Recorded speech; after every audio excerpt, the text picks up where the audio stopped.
Hey everyone, Antoinette here. Welcome back to my channel. Today I'm talking body language and I am talking about nervous body language. I'm going to be talking about 5 signals that you may be sending that relates to others that you could be nervous. Now keep in mind, when you hear some of these, you may be thinking, I do that even when I'm not nervous. I do this just out of habit. But remember, how is it being perceived by others? So these body language signals usually are signs of nervousness. So keep in mind, are you doing them because you're nervous or are you doing them because of habit? The first sign of nervous body language is someone who is fidgeting. And by fidgeting, I mean sometimes it's with our jewelry. Sometimes it's with our hair, especially for women. Women will tend to play with their hair. Sometimes it's out of habit, but it also is a sign that someone tends to be nervous. For some, it's actually fidgeting, meaning biting your nails or playing with a pen or something that you have in your hands. For some of you, like me, it's the neck. I tend to do that when I'm nervous. I will start rubbing my neck and I don't even realize it. And sometimes not only do we fidget when we're nervous, but it can be very distracting to the other people that you're talking to. For instance, I have seen people who, when they get nervous, they will start jingling their keys in their pocket.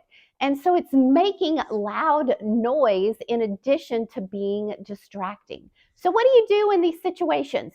If you know that you tend to fidget either out of habit or when you're nervous, empty your pockets. Don't wear earrings if you know that you're constantly going to play with earrings.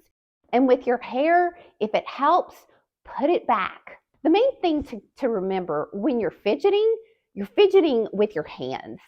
So sometimes you can sit on your hands whenever you are on a video call to make sure that you're not fidgeting, or you're just putting your hands in your lap or placing your hands on a table and making sure to not move them towards your body.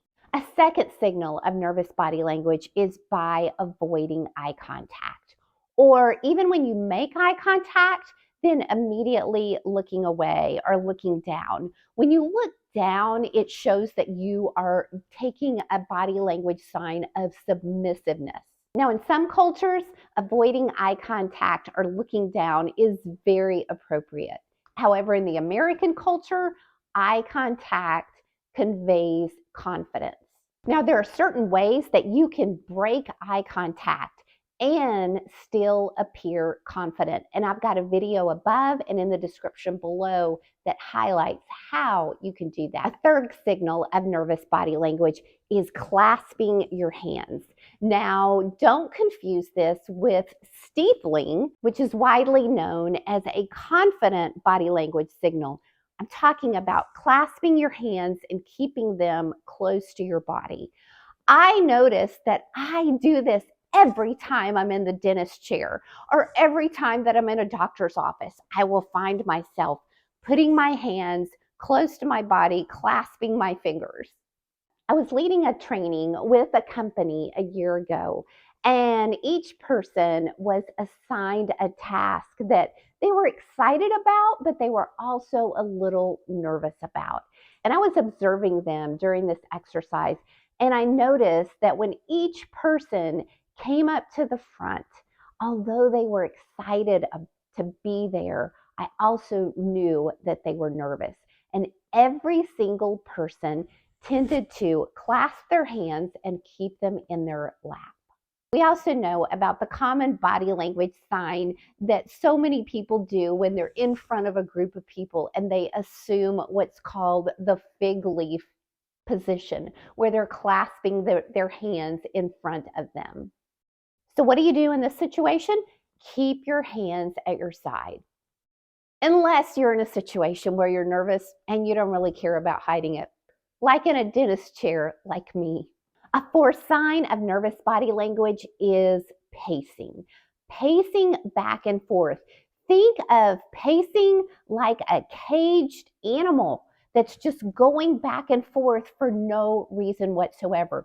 Think about, have you ever been going to a job interview that you're really wanting and you're in the lobby of the office building or you're waiting for the person to come get you and you find yourself wanting to pace? Have you ever seen speakers that are pacing back and forth? I used to be guilty of this myself. I was pacing, so I was moving, but my pacing wasn't meaning anything. It wasn't deliberate. And so what I've learned now is to be still. I sit down if I'm in a situation when I am nervous so that I don't pace. And when I'm speaking, to prevent myself from pacing, I'll walk to a side of the room, make one point, and then stay there. And then not until I make the next point do I walk to the other side of the stage. Now, some of you may be saying, well, I pace when I'm excited, when my adrenaline's going and I'm really excited.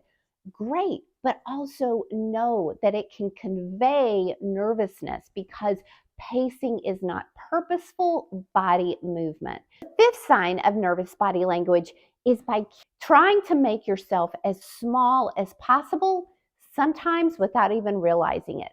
When you are nervous, your shoulders will sometimes start to cave in. Whenever you are talking and you're using your hands, you'll keep them close to your body. You're making hand movements very small or sometimes not at all. When we feel nervous, we don't feel as comfortable making broad gestures. So the best thing to do whenever you're feeling nervous and you start to feel like you're caving in and everything is small, then do the thing that feels unnatural at the time. Do the thing that broadens your shoulders back, that makes big gestures, holding your head up high, making that eye contact, and making big gestures. Now, once again, you don't want to go overboard with this. You don't want to be talking to someone and you're using all kinds of silly broad gestures, but to keep your gestures bigger than that small, tiny box around your body. If you have liked this video, I hope that you'll press like and I hope you will subscribe to my channel.